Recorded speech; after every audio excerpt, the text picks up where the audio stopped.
لی تھی. جناب کلثوم صلوات اللہ علیہا، ان کے گھر علی کا آخری افطار. بیٹی نے باپ کی محبت میں دسترخوان بھرا ہوا تھا. علی کی آواز ہے، کلثوم تجھے خبر ہے تیرا بابا کبھی دسترخوان میں اتنی نعمتیں رکھ کے روزہ افطار نہیں کرتا. نمک، پانی، ایک روایت کھجور اور پانی، روزہ افطار ہوا. بہنیں اس بات کی گواہی دیں گی، بیٹیوں کی بڑی حسرت ہوتی ہے باپ ان کے گھر سے کھانا کھائے. بی بی رو کہتی بابا بڑی محنت سے سب کچھ بنایا تھا، بابا تو نے بیٹی کے گھر سے کچھ بھی نہیں کھایا. بابا ایک منت مان، میں نے بڑی محنت سے شربت بنایا ہے، بابا ایک گھونٹ شربت تو پی لے.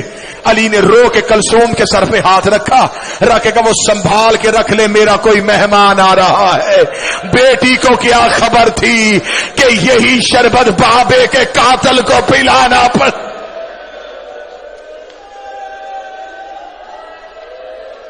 امیر المومنین مصلی عبادت پہ آ گئے. آدھی رات تک علی مناجات الہیہ میں مصروف رہے. اس دن علی کی مصلی پہ اللہ سے گفتگو کرنے کی طریقہ اور گفتگو کا انداز بدلا ہوا تھا. علی کی اولاد ایک حجرے میں اکٹھی ہو گئی. بی بی عالیہ رو کے کہتی ہے حسین میں نے خواب دیکھا ہے، کعبے کے غلاف کو آگ لگی ہوئی ہے. حسین رو کے کہتے میں نے خواب دیکھا ہے میری ماں کے سر سے چادر اتری ہوئی. اللہ کوفے میں خیر کرے. باہر والے دروازے پہ دستک ہو گئے. جناب عباس دروازے کی جانب چلے. علی کی آواز آئی عباس رک. یہ روایت اگر برداشت کر لو گے تو اسی پہ بڑا ماتم. عباس رک. عباس وہیں پہ رک گئے. امیر المومنین جھکے ہوئے چہرے کے ساتھ دروازے کی طرف گئے. آدھی رات بالکل ضربت والی صبح ہونے والی ہے. یہ روایت ہے 1819 کی درمیانی رات. تھوڑی دیر بعد علی مسجد میں جانے والے. آدھی رات علی نے گھر کا دروازہ کھولا. 4 گھوڑے سوار امیر المومنین کے دروازے پہ کھڑے تھے. چاروں کے چہرے پہ نقاب تھے. علی نے کہا من انتم، کون ہو تم؟ چاروں گھوڑوں سے اترے. علی کے پاؤں پہ ہاتھ رکھے. پہلے کی آواز مولا میں حذیفہ یمانی ہوں. دوسرے کی آواز ہے یا امیر المومنین میں ابراہیم ابن مالک اشتر ہوں. تیسرے کی آواز ہے یہ وارث محمد میں اسود بن نباتہ ہوں. چوتھے کی آواز ہے یہ ابو الحسن میں عبداللہ ابن عفیف ہوں. علی کی آواز آئی چاروں میرے نوکر آدھی رات کو میرے دروازے پہ کیوں آئے؟ مومن کے دل میں قبر حسین ہوتی ہے. ذاکر کا کام ہوتا صرف جملہ پڑھنا. حذیفہ یمانی رو کے کہتا یا علی جب سے یہ 40 ہجری کا رمضان آیا ہے ہمیں تیری تقریروں سے ڈر لگ رہا. یا علی آپ سے ایک بندے نے پوچھا تھا کہ آپ نے داڑھی خضاب کیوں نہیں کی؟ آپ نے کہا تھا ان قریب یہ لہو سے خضاب ہونے والی. یا علی آپ نے ایک دن ایک صحابی سے پوچھا تھا کہ آج رمضان کی کیا تاریخ ہے؟ اس نے کہا تھا 16. آپ نے کہا زیادہ گزر گئے تھوڑے رہ گئے. یا علی ہم نے کوفے میں ایک شخص کو زہر خریدتے ہوئے دیکھا ہے. یا علی کوفے کے حالات بہتر نہیں ہیں، تیری تقریروں کا انداز بدل گیا ہے. یا علی ہمیں بڑا ڈر لگ رہا ہے. ہم چاروں نے مل کے قسمیں کھائی ہیں کہ ہم آپ کو تنہا نہیں چھوڑیں گے. آپ گھر ہوں گے ہم دروازے میں پہرا دیں گے، آپ مسجد میں جائیں گے ہم دروازے میں پہرا دیں گے. یا علی ہم آپ کو تنہا نہیں چھوڑیں گے. علی نے ہاتھ اٹھا کے کہا اللہ تمہیں جزائے خیر دے، تم نے اپنے وقت کے امام کا خیال رکھا، لیکن میں حکمن کہتا ہوں مجھے پہروں کی ضرورت نہیں. اگر پہرا دینا ہوتا میرا عباس جیسا جیسا بیٹا ہے، میرا حسن جیسا بیٹا ہے، جاؤ اپنے اپنے گھروں کو واپس چلے جاؤ۔ حذیفہ یمانی کہتا ہے علی کے حکم کے بعد ہم پہ کھڑا ہونا حرام ہو گیا تھا۔ حذیفہ کہتا ہم چاروں گھوڑے لے کے علی کی گلی سے روتے ہوئے نکلے۔ حذیفہ یمانی کہتا ہے جب میں علی کی گلی کا موڑ مڑنے لگا، میں نے آخری بار مڑ کے علی کی طرف دیکھا، علی ہاتھ ہلا کے کہہ رہے تھے حذیفہ اللہ کے حوالے، حذیفہ اللہ کے حوالے، حذیفہ اللہ کے حوالے۔ حذیفہ کہتا میں روتا روتا گھر آ گیا، میں نے اپنے سر سے امامہ اتارا، دیوار پہ مارا، تلوار نکالی، ریت پہ پھینکی، میں ایڑیاں رگڑ کے رونا شروع ہوا۔ میری بیوی قریب آ کے کہتی ہے علی کا سپاہی ہو کے بچوں کی طرح کیوں رو رہا ہے؟ رو کے علی کے دروازے میں پہرا دینے گئے تھے، علی نے خالی واپس بھیج دیا۔ کوفے کے حالات بہتر نہیں ہے، بیٹیاں بابے کی شاہی دیکھنے کے لیے آئی ہے۔ حذیفہ کہتا میری زوجہ کہتی ہے علی کو تیرے پہرے کی کیا ضرورت ہے، وہ فاتح خیبر ہے، اس کی تلوار سے زمانہ ڈرتا ہے۔ حذیفہ کہتا میں روتا روتا سو گیا، تھوڑی دیر کے بعد میری بیوی نے میرا کاندھا ہلایا، ہلا کے دی حذیفہ جاگ، سونے یہ آواز کس کی ہے؟ حذیفہ کہتا میں تڑپ کے اٹھا، آواز آ رہی قد قتل امیر المومنین، زینب کا بابا مارا گیا، غازی کا بابا مارا گیا، علی کو ضرب لگ گئی، علی کوفے میں قتل۔ حوصلہ حوصلہ حوصلہ۔ قد قتل امیر المومنین، علی کو سجدے میں ضرب لگ گئی۔ حذیفہ کہتا میں دوڑا، جو شہادتی علی سننے آئے۔ اب مجھ پہ سوال کرو کہ علی کے بیٹے کہاں تھے؟ کوفے کی جامع مسجد میں علی امامت کرواتے تھے، کوفے کی چھوٹی مسجدوں میں علی کے بیٹے نماز پڑھاتے تھے۔ کہیں سے حسن بھاگا ہوا، کہیں سے حسین دوڑا، غازی جہاں سے دوڑ رہا ہے وہاں سے دیواریں ہل رہی ہیں۔ مسجد میں سارے بیٹے پہنچے تو حالت کیا ہے؟ سید ایک لمحے کے لیے برداشت کرنا، علی کا سر ایسے کھلا تھا جیسے کاری کے ہاتھوں پہ قرآن کھلا ہے۔ حسن کی آواز آئی بابا آنکھیں کھول۔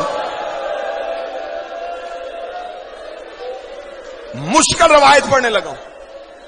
علی کے بیٹے، حوصلے کے ساتھ سننا، امیر المومنین کے بیٹے مسجد میں آ چکے تھے۔ ملعون ابن ملجم گرفتار ہو گیا۔ اس ملعون کو مسجد کے ستون کے ساتھ علی کے نوکروں رسیوں سے باندھ دیا۔